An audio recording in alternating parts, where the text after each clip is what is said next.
I think they're all important, actually. All right, here we are. Thank you all so much for joining me for this Monday's 10-minute-ish burst of innovation. It is so good to see you all here. All right, here's what I want in the chat bar on this Monday morning. This is what I want to see, okay? I want to see you put your hows versus ifs in the chat bar. That's going to become apparent what I mean by that in a minute. But what I really want you to do is to put in the chat bar how you, in places where you've been saying if, where you can now, let me take this off so I can see better, where you can now be saying how. Let me tell you what I mean. Now, I'm going to share a couple stories with you and then I'm going to break down. This is all about the mindset today, but it really is very tangible how you apply it. And then on Wednesday, the one I'm going to talk about called role storming, which is also about seeing the ideas in plain sight. That one is an actual exercise activity that we're going to do. So today's topic, how to see the opportunities, the ideas hiding in plain sight, the ones that are right in front of you that you are probably missing. And it is the difference between asking how and asking if. Let me tell you what I mean. When we ask if, we are basically saying, I wonder if this even applies to me. Does this even apply to me? Does this even matter to me? When we do that, we're actually shutting down and closing that little lens of innovation in our brains to even see the opportunities in front of us. How many times have someone told you something, and I'm guilty of this too, has someone told you something and you thought, this has nothing to do with me. Why are they telling me that? Or maybe you saw a speaker at a conference and they're sharing a story, and again, you're going, this has nothing to do with me. How does this even apply to me? That's the if. That's the trap of the if, right? Where we are looking for a reason for it to not apply to us. On the flip side, if we ask, how does this apply to me? That's how we find the opportunities hiding in plain sight. So what I want you to think about as I'm sharing some of these stories is where you may be saying if, when you could say how.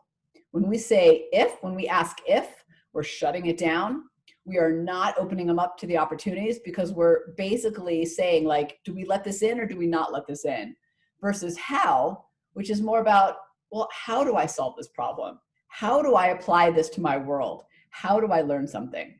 So let me share a couple stories with you to bring this to life. A couple of my own and a couple from other business owners that have experienced this.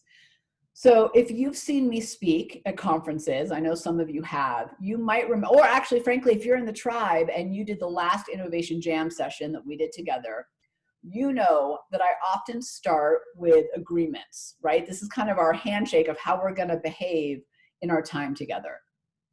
One of the things I talk about, well, there's several things, but one is about having an open mind, right? That I'm going to share stories far and wide, everything from alcohol to razors to airlines. But I promise you, if you ask, how does this apply to my world? You'll get a lot out of our time together. That's one of the things that I kind of prep people for before I dig into my content and innovation, whether that is live on stage with the team or in the tribe, in the membership, where we're working through all this stuff. Now, I do this because I know that people who ask how get a lot more out of our time together, out of life, out of finding innovation, than those that ask if. And I want to set you up for success by asking how, not if. I do it all the time. And what I've discovered is the results that people got, the amount of value people got out of their time with me, with my content, whatever it was in the membership. When I started doing that, the ratings went up. The satisfaction went up. The level of implementation of the work went up. All because I made sure people were thinking, how does this apply to me? How do I figure this out? Not if this applies to me. I want to give you one more story and then I want to bounce it to you in the chat bar. So, oh, and I have a book to give away. Hold on, don't move. Wait, I'm reaching to my little side desk. That was so awkward, right? I have an Innovation is Everybody's Business book. So somebody's winning today. So I want to see some stuff in the chat bar. Okay. So Arcteryx maybe some of you who do some hiking, some backpacking, you all maybe have heard of this brand. So Arcteryx, let me move this over so I can see the chat bar, sorry. Arcteryx is a backpacking brand, right? Think of it as like backpacks for like, you know, big camping, hiking, that kind of stuff. And they make some other stuff too, but let's focus on the backpacks. That's their core product. So here's the interesting part. The founder of Arcteryx was walking down Lower East Side, Manhattan, okay, New York City. And he's frustrated because he's trying to figure out, how do I make backpacking more comfortable? Why is it that all these backpacks to go to these long hauls are so uncomfortable? It's like, no matter what, the hiking experience is not great because your shoulders are hurting, it's pushing on your back, it's making your lower back sweat, like it's bad, right? All the way around. So he's walking, and he's like, something has to give me inspiration. Something around me must spark a way to solve this. So he's on the Lower East Side and he looks up. And what does he see? The Brooklyn Bridge. And he looks at it and he asks one simple question. How a bridge works apply to backpacks and to hiking? He didn't say, does this even apply to me? No, that's a bridge with transportation. He said, how? And because he said and asked how, he figured it out. He looked at the suspension of the bridge. He looked how it evened out the weight of the bridge. He looked at how the bridge was structured, and he applied that to Arcteryx backpacks, which is, if you've tried any of them, if you spend time at REI, Mountain Co-op, Sierra, you know those backpacks are some of the most rugged and comfortable because he used that idea that he saw on the Brooklyn Bridge that day. That is the power of asking how, not if. How does this apply to me? How do I use what that person just said? How do I get value out of what that person said? How can I apply some of these nuggets to me? I'll tell you, one of the things that I'm in that I hope is translating to those of you in my membership program is I'm actually a member in a program that's all about how to build a high value membership program. That felt like a Dr. Seuss statement right there. But there's a private Facebook group, just like we have. And one of the things I've noticed is that there's two types of people in it. And the leader of this group, he's brilliant. He will kind of talk about all this stuff and then the comments come. And I can see the difference between the people who have the if mindset and people who have the how mindset. The people who ask if are like, well, I'm not at that stage yet, so I don't know why I should listen to this. Or I don't see how that applies to me. This is a tech business and I've got a physical product I'm giving to people.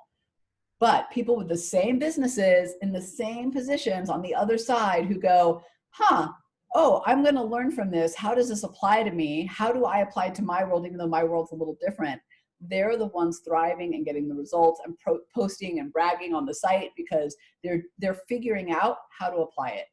So when we ask how, we actually see the opportunities in plain sight. So here's what I want you to do in the chat bar for the last couple of minutes. And those of you who know me know I'm a mom, so I will stare you out all day long until people start putting in the chat bar. So here's what I want you to put in there. Where have you possibly been asking if, where you can now ask how?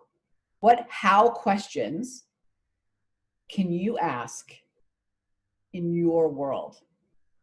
I'll give you a very simple one that someone sent to me earlier. They said, how does what are they doing in their department apply to my department? Their departments have nothing to do with each other. But the fact that she's asking how makes a big difference.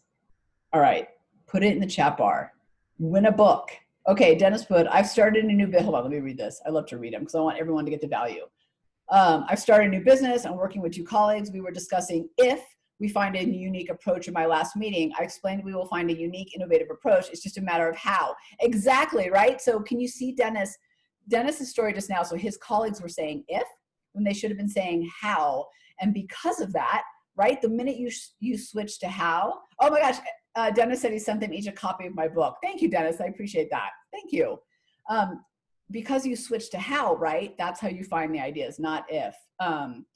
Rachel just posted, I just came from a meeting where we're not making progress. I can change that question to move toward action. Yes, so how do we solve this? How do we go around those obstacles? How do we think differently? How do we get to a solution? Rachel, email me later. That's an awesome one. You get the book. Congratulations. I think what's great, Rachel, about your example is that asking if often stalls us out too, because we can't get past it. We don't see the opportunity. We're stuck, the team is stuck. And by the way, I would absolutely, in those meetings, when you hear the people around you, leaders, people you report to, people report to you, I would absolutely, when you start to hear if comments, and you'll start to catch them now, I would absolutely stop and go, okay, I hear you, right? Important to validate. I hear you. But if we did, how would we go about that? I hear you, but if we thought about it, how would we solve that problem? Okay, yeah, I get that he's talking about technology and we're a product company, but how would we leverage what he's doing and apply it to our world? How is so much more powerful. Connie just put, how can I mass produce stress relief in a box for nurses and new moms? Exactly. So Connie, and for the group, thank you, Connie. If she had said, is it possible for me to produce stress relief in a box for nurses and new moms, et cetera, her answer becomes yes or no. And oftentimes it becomes no, because all you see are the obstacles, not the opportunities. But in doing, well, how do I do this? It's possible. I'm just gonna give you a little bonus nugget before we get off, which is that how creates open loops in our brain, and our brain really struggles with it. It's why that email you didn't send, the dishes in the sink that didn't get done before you went to bed, like that stuff lingers. It creates mental residue because your brain wants to solve things. So most of the time those open loops take energy and time away, but we can actually leverage open loops to actually have our subconscious mind, solve things. So when we ask how, the brain goes, I need to solve this. Let me think about this. All right, Sarah wrote, how can I find a different way of getting new business, implementing new ways to how to approach the business? Yes, how, right? So much more powerful. Kirby said it allows someone to buy in. Yeah, totally. It absolutely allows someone to buy in. This is so good. And Rachel just wrote back to you, Kirby, so looking at about thinking the same thing. More options might help people feel more connected. Yes. Here's the other great side note I'm going to say, Rachel, on what you said, and Kirby. How allows you to get to quantity. And as you know, we don't have time to talk about it today. Quantity gets us to the quality. When we try to go to quality, the right solution first, we end up forcing ourselves into a too narrow of a lane and to have to fall in love with an idea that may or may not be right. So how allows for more. All right, Mia just wrote, wait, Paul, how can I take the plunge of being an independent consultant rather than finding excuses? Paul, look at you throwing down. Not if, but how. And over time, your brain solves the how. It's so powerful. That was so good. And I love that instead of excuses. I'm going to use that, Paul. I think there are moments we all need that. So Mia wrote, I've been communicating with my target audience the same way. And although I'm seeing good engagement rates, I'm starting to ask how we could innovate our marketing campaigns so that we can transform our typical consumers to long-term advocates. I love that. So it's not a question of if, like, are they long-term customers? Will they? It's not if, it's never if, it's a matter of how, right? When I started the membership site, I didn't say, is it possible to start a membership site? Will people come? I said, how do I do it? Which led me to, how do I do it in a way that's high value? And Mia, I got your email this morning. We'll talk about that later. Thank you. Mia's a new member, so woo, woo, Mia. And she's already implementing stuff. It's amazing.